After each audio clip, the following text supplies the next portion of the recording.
Boa tarde, boa noite, bom dia para você que vem aqui acompanhar o nosso querido podcast Agro 2. Para mim é sempre uma honra poder entrar na sua casa, no seu ambiente de trabalho, onde quer que você esteja consumindo o nosso conteúdo. Sabe por quê? Porque ele é feito com todo o carinho do mundo e todo o cuidado para informar você sobre o melhor do agronegócio, né? Aqui você vai encontrar sempre atualidades, informações, notícias e principalmente conhecimento sobre o agronegócio.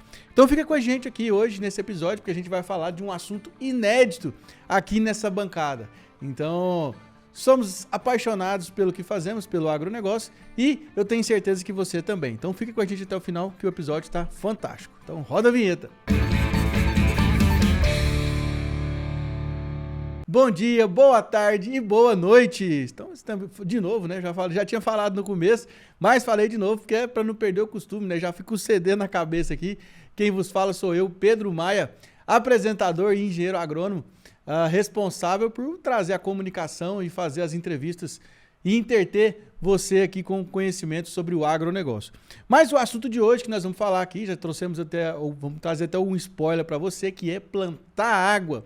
Esse assunto é inédito aqui nessa bancada desse podcast e nossa convidada é mais do que especial, porque ela é uma arquiteta e urbanista, mas trabalha com agrofloresta. Eu estou falando da Márcia Mesquita, da Biapó Urbanismo. Tudo bem, Márcia? Tudo bem, agora vamos lá. Agora vamos lá, né? Tá tudo certo, né? Bom dia, boa tarde, boa noite, Bom né? dia, boa tarde, pra boa noite. todos. Porque a internet a gente nunca sabe, né? Que hora que a pessoa está assistindo, né? E aí sempre dá meio-dia, eu não sei se eu falo boa tarde ou se eu falo bom dia, mas a gente tem que ser depois do almoço para falar boa tarde, né? Exato. Mas que legal, Márcia. Primeiramente, obrigado aí pelo seu tempo, né? Por você vir aqui disponibilizar um pouco do seu tempo na sua agenda aí, que eu sei que tá bem lotada. E a gente falar aqui sobre um assunto tão importante que é a agrofloresta. Exatamente. Né? Como Então, você falou, a gente planta água, né? Plantando água, é Exatamente. isso mesmo? Exatamente. Isso. A partir do momento que uma planta, independente do tamanho dela, se a gente planta ela no solo, ela puxa a água do subsolo, evapora pelas folhas e, de alguma forma, em grande quantidade, ela cria chuva. Boa, né? Concordo. Por isso que lá em Manaus eles falam que tem inclusive esse horário, né? Eles sempre falam a reunião depois da chuva, que todos os dias às 3 horas da tarde chove em Manaus, por causa da Mata Amazônica. Da Mata Amazônica, Exato. faz todo sentido, né? Viu? E ajuda a água a cumprir o ciclo dela, né? O Exatamente. ciclo eterno, né? Da precipitação, Exatamente. condensação. É um ciclo que é saudável, que ela emana água e a água retorna de novo para o solo e deixando ela saudável e crescendo cada vez mais. E aí vai. Que legal. Mas, Márcia, então uma arquiteta que foi parar no mundo da agrofloresta, como é que é isso? Me explica essa história aí. Como eu já havia falado, eu sou arquiteta e me chamaram para fazer o desenvolvimento de estratégia de um lançamento de um empreendimento, que seria um condomínio fechado de chácaras. Quando eu cheguei no local, eu confesso que me deu um frio na barriga, porque até lançar um produto imobiliário, eu entendia, sabia, sempre tinha feito, há mais de 2 décadas. Tudo normal. Tá? Mas, de repente, eu me deparei com uma grande fazenda totalmente degradada ambientalmente, pelo fato de ser há décadas realizada apenas uma monocultura, que era o capim braquiária, para alimentar o gado que existia no local. Então, era uma área que era compactada, seca e sem vida. A gente não via animais, a gente só via gado. Tinha uma nascente seca e dali foi a grande missão. O que fazer? Eu, como arquiteta, fui buscar ajuda. Primeiro no Google, né? Como recuperar um meio ambiente. Uma área degradada. Exatamente. Degradada. E nisso eu caí no Ernest. Quando eu entrei em todo o trabalho que o Ernest Gust, que é um suíço que veio para o Brasil e desenvolveu o conceito da agrocintropia, lá na Bahia, construindo um verdadeiro oásis no meio da sequidão, no meio do nada, eu acabei chegando no Murilo Arantes, que é um mestre em agrocintropia, um mestre também nessa área, biólogo, e ele nos trouxe nessa novidade de implantar o conceito da agrofloresta para a gente recuperar aquela área degradada e principalmente a nascente, que havia secado. Daí surgiu os questionamentos. Qual o investimento? Como fazer? Como agregar isso dentro de um empreendimento imobiliário? E as ideias foram surgindo até que, de uma conversa descompromissada, ele me falou a respeito de e se fizéssemos como o conceito básico do Ernest de plantar alguns alimentos agricultáveis no meio dessa floresta. Perfeito. Daí surgiu, então, o grande conceito que a gente desenvolveu lá nesse condomínio. Ao lado dele tem esse parque, que era uma área degradada. E aí nós iniciamos um processo, primeiro em 1 hectare, só para ver como que daria tudo isso. E 7 meses antes do lançamento, nós fizemos esse primeiro hectare. Tivemos uma grande surpresa da recepção do meio ambiente em relação a tudo aquilo que a gente estava fazendo, porque criamos ali um corredor ecológico ligando uma mata existente a essa nascente que a gente queria recuperar.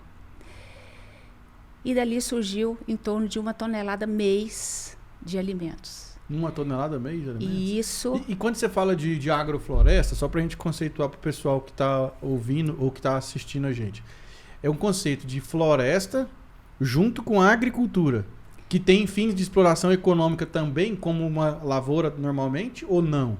Hoje, a agrofloresta, esse conceito da agrocintropia, ele já está sendo desenvolvido para grande escala. Existem projetos para plantar em consórcio com a soja, existem grandes projetos de, inclusive, ser desenvolvida junto com o gado. Marcos Palmeira, ele tem um projeto de uma fazenda dele, Fazenda da Mata, que é maravilhosa, que hoje eles estão fazendo essas duas coisas, conseguindo casar a criação de gado com a agrofloresta. Porque eles têm uma pesquisa que fala que o gado ele fica mais manso, com uma carne mais saborosa, a partir do momento que cuida dele, levando uma sombra para ele ficar próximo. E antes todo mundo achava que tinha que arrancar tudo, devastar tudo, colocar, plantar o capim, né, para ele se alimentar. E hoje a gente percebeu que é o contrário. E essa agrofloresta, quando você fala de agrofloresta, quais são as espécies, digamos assim, de floresta, de árvores, por exemplo, que são aplicadas aí? No caso são, por exemplo, eucalipto, mogno, teca, ou são árvores nativas da região? Vamos lá. O conceito da agrocintropia, né, que é essa agricultura agrocintrópica, ele tem 5 princípios. Um dos princípios é a diversidade. Então, quando a gente fala dos 5 princípios, a gente ensina observar a natureza. Observar a natureza. Repetir o que a natureza faz, principalmente observando a questão da diversidade. Se você entra dentro de uma floresta, você vê todos os tipos de árvores, de plantas daquela região. Perfeito. Você vê um solo coberto, então esse é o 3º princípio, sempre ter tudo coberto, né? Para que ele absorva, ao absorver a água, ele mantém a umidade, a água ali por mais tempo, ajudando a não ter irrigação na área. Entendi. A biodiversidade é uma coisa extremamente importante. Do mesmo jeito que a gente vê na floresta, a gente está repetindo o que a natureza faz, levando para áreas onde a gente está reflorestando. Ou em produção de alimentos, como estão fazendo também algumas fazendas aqui no Brasil já. Tem vários experimentos em relação a frutas, as frutíferas, tratando dentro do conceito da agrocintropia. Então, hoje estão produzindo manga em grande escala dentro do conceito da agrocintropia. Quando você planta uma muda de manga, por exemplo, de uma frutífera, geralmente você planta junto uma bananeira, que vai criar um sombreamento e uma condição favorável para essa muda crescer. Com o tempo, essa bananeira ela vai sair do sistema. Mas enquanto ela está lá, ela está deixando nutrientes ali também para aquela frutífera e está produzindo banana. Junto com essa cova dessa muda também, geralmente se planta uma maniva de mandioca. A mandioca tem qual é o maior sentido e qual é a função dela ali? Descompactar o solo de maneira natural. Porque a partir do momento que ela cria a raiz e cria a mandioca, ela desenvolve a mandioca, ela vai descompactando. Com o tempo, produz a mandioca, colhe a banana. Quando essa muda ela criou força e já cresceu, a gente retira essas duas plantas do sistema, esses dois alimentos. Mas o que acontece quando você fala em 1 hectare? Que você tem uma linha de 50, 60 metros, plantando ali frutíferas ou nativas, como a gente plantou lá no parque. Lá são nativas retiradas da própria floresta existente, de uma reserva legal. Então, tiramos sementes, produzimos mudas ou plantamos direto na semente e fizemos esse consórcio. No meio dessas linhas, nós plantamos legumes, leguminosas, tubérculos, folhagens. Porque, enquanto se crescia, ainda o sol era exposto ali para que essas agricultáveis, né, de longo e curto ciclo, elas se reproduzissem. Então, daí nós tiramos, não só das bananeiras, da mandioca, mas tudo que foi, por exemplo, a abóbora, que é um ciclo mais curto, e as outras, principalmente os tubérculos, quando você junta tudo isso aí, em 4, 5 entrelinhas, sai 1 tonelada de alimentos mês. Então, isso é real. Nós iniciamos em 2018, então a primeira fase foi em 2018. Hoje existe toda uma estrutura de floresta criada, depois de 4 anos, inclusive medido várias árvores, né, das nativas, já com DAP e o tamanho de copo de 10 anos. Então, DAP isso aí, é? O DAP é a dimensão do diâmetro do caule dela. Certo. Então, eles medem para ver exatamente como que mede para saber a idade de uma árvore. Então, eles vão pelo DAP e também, se ela cresce saudável, ela tem um DAP também mais resistente, maior. Então, daí, a gente conseguiu entender que o processo da agrocintropia, ela acelera em relação ao processo normal de um plantio. E outra coisa que é interessante, a partir do momento que você trabalha com diversidade, cada planta tem a sua função. A alface deixa algo, a couve deixa outra coisa, a cenoura, a beterraba, a rúcula, agrião, e a cada ciclo que é retirado, é replantado outro alimento no local, e todas elas são plantadas juntas. Você chega lá, é uma verdadeira miscelânea, mas é maravilhoso de se ver. É o verde com roxo, com amarelo, e é prazeroso, né? E com certeza. Uma coisa extremamente importante, os agroflorestores, como eles se chamam, os que plantam as agroflorestas, né, Brasil afora, geralmente não utilizam agrotóxico de forma alguma.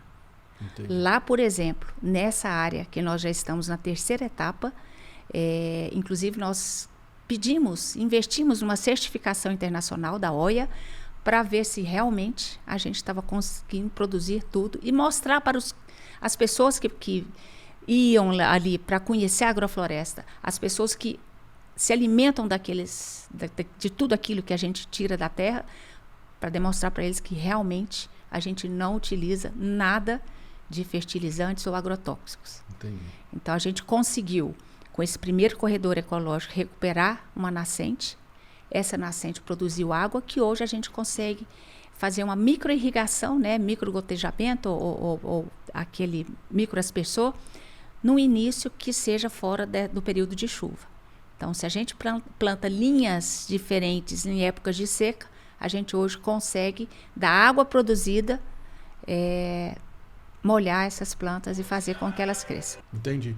Então, assim, do ponto de vista agronômico, né, falando assim, a parte que eu domino um pouco, sobre a questão da fertilidade do solo, né, eu vejo que, tecnicamente, a questão da ciclagem de nutrientes que acontece é muito interessante, né, porque, como você bem disse, o alface deixa alguma coisa, a soja deixa outra, a beterraba deixa outra, né, e tudo isso, uma fixa nitrogênio, a outra fixa potássio, outra fixa fósforo, né, e tudo isso vai ciclando, vai tornando a terra mais fértil a longo prazo, né? Até porque é um trabalho sem fim, né? Exatamente. Ele não tem final. Mas hoje, o que a gente pode dizer, assim, dos principais agroflorestores, né? Igual você falou, quem são no Brasil hoje, se já tem assim, algum índice econômico de retorno dessa atividade, ou se não tem, se ainda está no campo da pesquisa? Não, como eu te falei, hoje já existem grandes fazendas trabalhando com escalas maiores, a questão principalmente de frutíferas, trabalhando o conceito da agrocintropia. Hoje existe um trabalho intenso, não só do Murilo, mas outros agroflorestores também que se desenvolveram junto ao Ernest, né, na escola do Ernest, trabalhando soja, plantação de soja, principalmente aqui na região do Mato Grosso. Então, hoje existem grandes campos de soja sendo trabalhados. Mas, de alguma forma, algo já está sendo deixado como sementinha. Por exemplo, antes eles retiravam toda a soja, a terra ficava nua. Aí você vem com o agrotóxico. Naquela terra nua, a chuva cai, e geralmente cria-se erosão, a terra fica dura, seca, até com dificuldade do replantio. Antes dos anos 80, né? Porque agora já entrou plantio hoje, direto, isso, né, na palhada. Exato. Mas hoje eles deixam a palhada, o terreno tem que estar sempre coberto, né? Mantendo ali aqueles nutrientes e tudo que foi deixado, né, da terra. Agora, o que acontece é que nós estamos trabalhando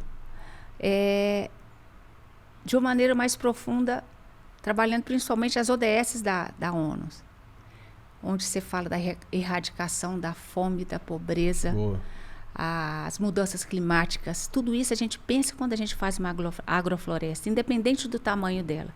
Porque a partir do momento que você cria essa estrutura desse sistema agroflorestal, como já existe hoje lá, a gente consegue enxergar essa mini floresta interligada a uma outra gigante, ali de alguma forma a gente já está sequestrando carbono do meio ambiente. Concordo.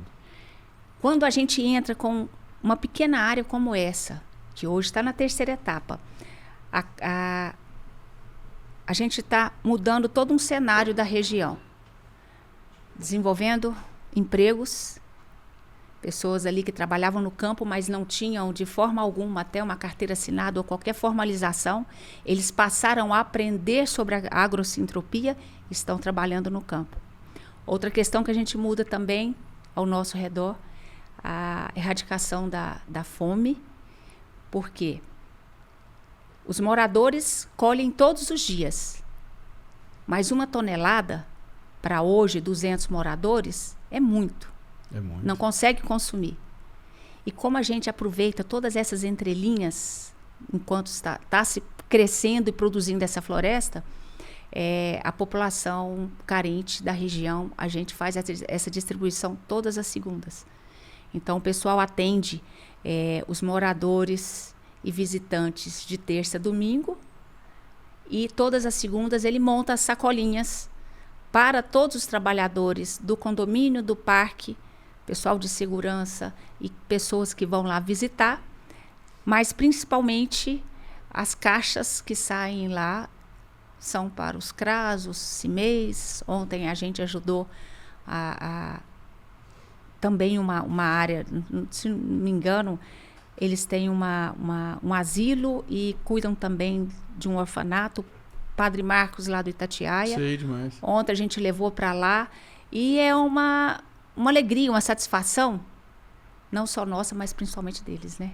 Perfeito. Que recebem isso aí, porque hoje qualquer cesta de alimentos, o valor que é, e principalmente quando se fala de algo que não tem agrotóxico, alimentando essas pessoas tão carentes, né? Então a gente muda todo um cenário. A gente está mudando, ajudando a questão dos problemas climáticos, produzindo massa de verde para poder fazer esse sequestro de carbono. A gente, de alguma forma, está produzindo água, reabastecendo o lençol freático, porque a partir do momento que eu saio de uma área descompactada para uma área que está toda produzindo, porque ali ela já foi inicialmente descompactada por centenas de pés de mandioca e tudo mais que está sendo plantado ali, né, com diversidade, ela absorve mais a água. Então, a gente viu isso muito claramente, que o lençol freático foi reabastecido, a nascente voltou à sua vida, e com isso, até nós aqui de Goiânia estamos sendo beneficiados, porque essas nascentes, que são 6 dentro dessa fazenda, elas, de alguma forma, elas abastecem um córrego, que é o Capivara, que está jusante, que a gente fala, né, abastecendo acima do Meia Ponte, que abastece o Goiânia. Então, uma área extremamente visada em relação à questão ambiental, justamente porque tudo que é produzido e tudo que é carreado para esse córrego vem para o nosso abastecimento. E hoje a gente traz água limpa e com mais quantidade, com certeza, porque ao longo dessas nascentes, a gente está recuperando as APPs com a agrofloresta. Perfeito. E existe, assim, alguma tabela, algum critério que fala assim, é mandioca com banana e manga, ou é braquiara com milho e soja, ou como é que funciona a harmonia para escolher quais são as culturas que têm a harmonia para trabalhar no sistema sintrópico? Eu acho que você e todos os agrônomos, biólogos conseguem responder melhor, mas o que eu percebo lá é o seguinte: existe um sistema que tem que ser pensado e criado lembrando de uma floresta. Eu tenho vários níveis, né, de tamanho das árvores ali dentro da floresta. Eu tenho as do primeiro andar, as que estão mais abaixo, as que são rasteiras. Então, eles fazem esse casamento, esse consórcio. Entendi. De uma árvore que vai ficar de um porte maior, uma outra que ela fica de um porte médio, e ali no meio eles vão diversificando, mudando essa plantação para nutrir mais. Mas não existe, assim, aquela fórmula. Eu só posso plantar rúcula com alface. Né? Não, exatamente. Tudo depende. E é até engraçado quando a gente fala de sintropia, que é o contrário de entropia. A entropia é quando a gente fala de algo desordenado. Desordenado. Mas se você for pensar na sintropia, olhando para uma agrofloresta, você fala, não, isso aqui é uma entropia, porque é tudo misturado. E quem chega lá e não conhece do conceito, fala, gente, isso aqui é muito bagunçado. Mas depois que você entende o porquê de tudo aquilo, você vê que tudo tem sentido, tudo faz sentido. E aquela hora que você comentou para mim, você chegou a me perguntar, antes da gente iniciar aqui, sobre, você mexe com paisagismo? Porque o arquiteto geralmente está envolvido mais com paisagismo, que adorna a construção que é feita ali do seu projeto. Nós tivemos umas experiências super interessantes de algumas palmeiras que estavam crescendo ali, raquíticas, mesmo colocando os adubos, o agrotóxico, o fertilizante, para ver se ela crescia com mais vigor. Nós fizemos alguns testes, colocando, por exemplo, feijão gandu, plantando ali naquela cova dela. E ela reproduziu e subiu de uma força, porque a gente jogou um nitrogênio, mas de uma maneira diferente, direto na raiz dela, através da raiz do feijão. E o pessoal ainda levou o feijão para casa. Então, existe, né?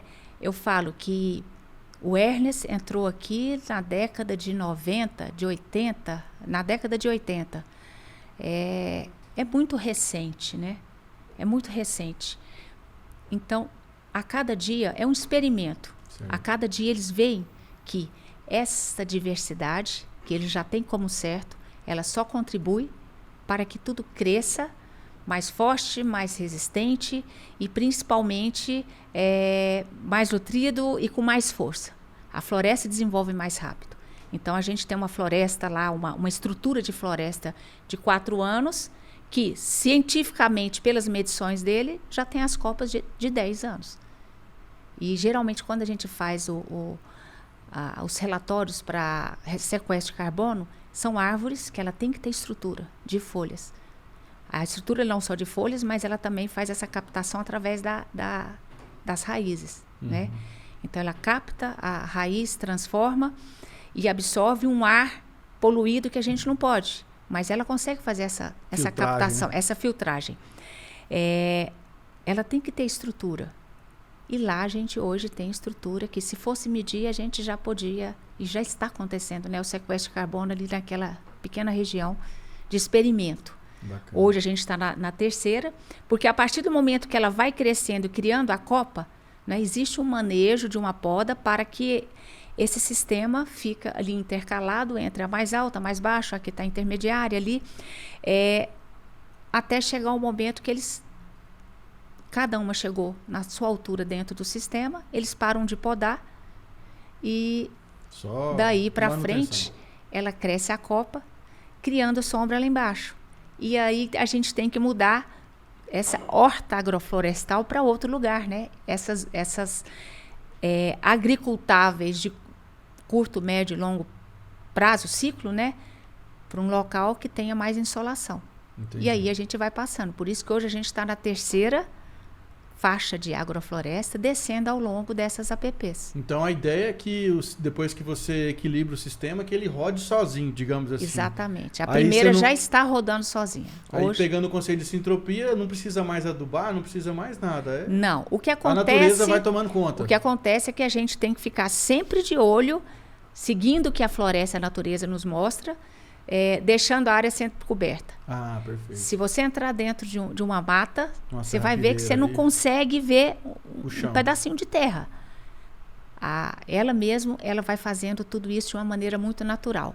É a partir do momento que cai a semente da árvore, que uma abelha, um pássaro, o morcego, que ajuda muito, eles ali jogam sementes, de alguma forma, tudo vai crescendo ali junto e misturado. Entendi. E a floresta, ela cresce forte, né? Entendi. Então, a gente só reproduz, só repete o que a natureza faz. E já tem quanto tempo, o Márcia, que você está à frente do projeto? O projeto Florata, né? Existe o condomínio Florata. Na verdade, esse parque cultural, que é um parque particular, mas por enquanto ele está aberto ao público, é um parque que tem esculturas maravilhosas. Conseguimos já a liberação do primeiro lago para visitação. A gente passa por esse primeiro lago que foi recuperado essa nascente. E no meio dele, no meio do caminho, você encontra uma agrofloresta, que antes era um pasto devastado, né? E hoje você passa embaixo de uma sombra maravilhosa, de aroeiras, de paineiras, né? Que a gente chama de barriguda, que tem muito na região. E aí vai, todas as árvores que tem ali dentro do sistema, naquela mata acima ali, que fizemos a primeira agrofloresta, tudo ali é reproduzido embaixo nessa faixa desse corredor ecológico. Outra coisa interessante para a gente falar é que a gente já percebeu isso em vários projetos. Onde se muda a fauna, a flora também, ela muda com o tempo. Mas esse mudar é mais um olhar nosso. É interessante perceber isso. Que as pessoas que viviam na região há décadas ali, o caseiro dessa fazenda, por exemplo, ele nunca tinha visto um tamanduá-bandeira. Olha só. Então apareceu tamanduá-bandeira, tem 2 veadinhos que saíram da mata, ninguém sabe, uma oncinha parda, que ela vai lá, come e vai embora. Uma família inteira de lobo-guará, Olha que legal. difícil da gente ver. E aí vai, Tatu-bola é cheio, né? Agora as sariemas, elas passaram até a ter um contato com a agrofloresta e ficaram tão mansas que ela chega para o rapaz que cuida de lá no dia a dia, ela para perto dele, ela olha para cima, ela olha para ele. Aí olha para cima de novo, ele já entende e ele vira e fala: "Você quer mamão, né?" Vai lá, tira um mamão maduro e ela come ali, aí ela faz dá um gritinho dela lá, o piado, aí começa a aparecer uma ou outra, elas comem o mamão e vão embora. Fantástico. Tem os alimentos certos que o Murilo acaba plantando, sabendo, né? Tem o tipo de banana que os macaquinhos gostam. O macaquinho gosta muito de milho, a gente acha que ele só come banana. Ele arranca o milho, descasca como se fosse a banana, come toda a parte e joga o resto lá embaixo. E assim vai. A natureza toda, ela responde, né? E a gente fez valer o que a gente pensava inicialmente. Realmente virou um corredor ecológico. Que antes eles paravam ali, só tinham os alimentos ali daquela mata, que hoje a urbanização chegou, né? Do outro lado da via é uma fazenda que está virando um condomínio. Então, ali eles estão igual o filme Sem Florestas, né? Só que a gente está criando florestas para ele, produzindo alimentos. Então, não só a comunidade, né, carente que existe ao redor ali da região, que está usufruindo disso aí.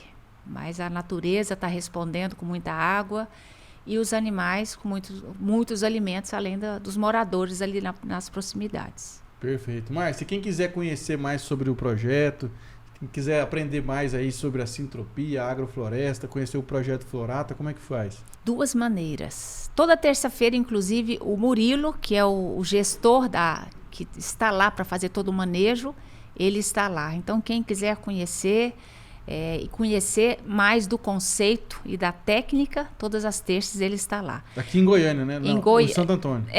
Cidadezinha do lado aqui. Exatamente, é muito próximo.